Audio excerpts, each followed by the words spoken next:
আসসালামু আলাইকুম ওয়া রাহমাতুল্লাহি ওয়া বারাকাতুহু। আমরা চলে আসলাম আমার সেই প্রতীক্ষিত জায়গাটা অ্যালাইনা ক্যাসেলে। অ্যালাইনা ক্যাসেলে যথারীতি কেবল কারের জন্য টিকিট কাটলাম। টিকিট কেটে আমরা সবাই উঠে পড়লাম অলরেডি অ্যালাইনা ক্যাসেলে যাব বলে। তো ও অ্যালাইনা ক্যাসেলকে অ্যালাইনা ক্যালেসিও বলা হয়ে থাকে। আর এই অ্যালাইনা ক্যাসেলে যেতে যেতে আপনাদেরকে কিছুটা অ্যালাইনা ক্যাসেলের ইতিহাস জানাবো। তো আমরা কেবল কারে উঠে পড়েছি, বেশ ভীতিকর একটা অবস্থা, কিন্তু এই ভিলেজগুলো দেখলে আর ভয় থাকে না।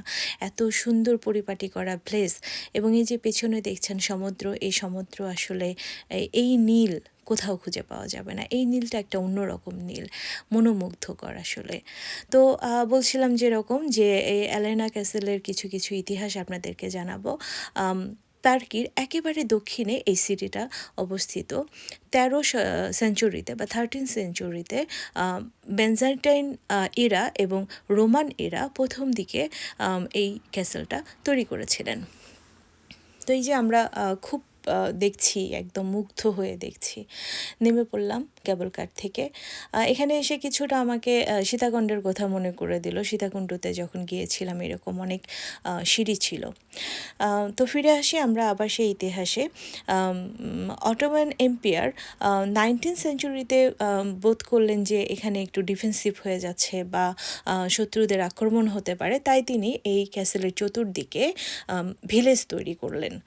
তো এই ক্যাসেলটি আসলে মাটি থেকে 250 মিটার বা 820 ফুট উঁচু এবং পুরোটাই বড় বড় পাথরের দ্বারা তৈরি। এই দেখেন, আমার মেয়ে একটা কিটেন পেয়ে গেছে আর সেটাকে আদর শুরু করেছে। করো না মা, এটা জংলি।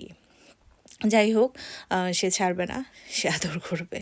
আচ্ছা, যে সমুদ্রটাকে আমরা দেখলাম ওটার নাম হচ্ছে মেডিটেরিয়ান সি। এটা 10 হেক্টর জমির ওপরে অবস্থিত এই ক্যাসেলটি, এবং 2009 সালে এটাকে ইউনেস্কো ওয়ার্ল্ড হেরিটেজ সিটি হিসেবে অফিসিয়াল সাইটে অন্তর্ভুক্ত করা হয়েছে। এখানে যে বড় বিল্ডিংটি রয়েছে সেটাকে ওপেন এয়ার মিউজিয়াম বলা হয়ে থাকে। প্রতি বছর হাজার হাজার বা লক্ষ লক্ষ যদি বলা হয় কম বলা হবে, প্রচুর পর্যটক এখানে আসেন এটা সৌন্দর্য নিয়ে যেতে সাথে করে আসলে, কারণ আমাদের চোখ তো সৌন্দর্য বহন করে। তো এই যে দেখে অবাক হবেন যে পাথরের ভেতরে বিশাল বিশাল অলিভ গাছ হয়ে আছে। আল্লাহর কি অসীম দান, খুবই ভালো লাগছিল। আর যারা এখানে আসেননি বা যারা এসেছেন তারা তো দেখেছেন, যারা আসেননি তারা এখানে আসবেন, খুবই ভালো লাগবে। এই যে আমরা সমুদ্রটা দেখছি, সমুদ্রের ভেতরে আমরা কিছুক্ষণ এই একটু আগের যে ফুটেজটা দেখেছি, হ্যাঁ, সেখানে এই যে দেখা যাচ্ছে, এই যে ওখানে একটা হারবার আছে এবং হারবারের পাশে পাইরট শিপ আছে। বেশ কয়েকটা পাইরট শিপ ওখানে স্ট্যান্ডিং অবস্থায় আছে। তো সব জায়গার ভিডিও করা যায় না, অনেক জায়গায় লিখে দেওয়া আছে যে ভিডিও করা যাবে না। সো আমি কিছু কিছু ফুটেজও এখানে দিয়েছি, আপনারা সেগুলো দেখলে বুঝতে পারবেন। তো এই যে সমুদ্র, পাহাড় এবং সব কিছু মিলিয়ে যে নির্মলতা, যে বাতাস, আসলে মুগ্ধ করা। একটা বারের জন্য এতটুকু ক্লান্তি লাগেনি, এতখানি যে হেঁটেছি। তারপরে দেখেন এই যে পাথরের ফাঁকে ফাঁকে ক্যাকটাস গাছ, আর এই যে পর্যটকদের জন্য প্রচুর পরিমাণে দোকান আছে, যেখানে তারা নিজেরাই বানায়। এখানে যারা আদিবাসী আছে তারা নিজেরাই এগুলো বানায়। আমিও কিনে দিলাম ছেলে মেয়েকে, ও বাবা, তারা দেখি পরে সব ফটোশ্যুট করলো। যাই হোক, প্রত্যেকটা স্তরে স্তরে সৌন্দর্য এখানে ছড়িয়ে রয়েছে। তো এখান থেকে আরেকটা ব্যাপার হচ্ছে, আমরা একদম টপে এখন, আর এই টপে উঠে দেখলাম যে মসজিদ, আলহামদুলিল্লাহ, এত সুন্দর কারুকার্য করা মসজিদ। তো আলহামদুলিল্লাহ আমরা সেখানেও 2 রাকাত নফল নামাজ পড়ার সুযোগ পেয়েছি, আল্লাহ আমাদেরকে সুযোগ করে দিয়েছেন। তো যাদের এই ভিডিওটা ভালো লাগবে, প্লিজ আমাকে সাবস্ক্রাইব করবেন এবং সাথে থাকবেন বেল বাটনে চাপ দিয়ে।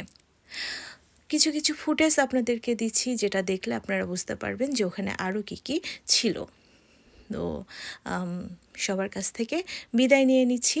আর এই ফুটেজগুলো আসলে খুব ভালো লাগে যখন এরকম একটা জায়গায় যাওয়া হয়। খুব সুন্দর, খুব সুন্দর, মাশাল্লাহ মাশাল্লাহ, আল্লাহর এত সুন্দর সৃষ্টি, যেটা নিজের চোখে না দেখলে বোঝা যায় না। একটা এখানে ফলক আছে, ফলক থেকেও আমরা অনেক কিছু জানতে পেরেছি। একটা গুহা আছে, গুহা থেকেও গুহার ভেতর আমার ছেলে মেয়ে গিয়েছে। আর যে মসজিদটার কথা বললাম, সেই মসজিদটারও একটা ফুটেজ বা একটা দুটো ফুটেজ আমি এখানে দেওয়ার চেষ্টা করেছি। তো সবাই ভালো থাকবেন, দোয়া করবেন। আসসালামু আলাইকুম।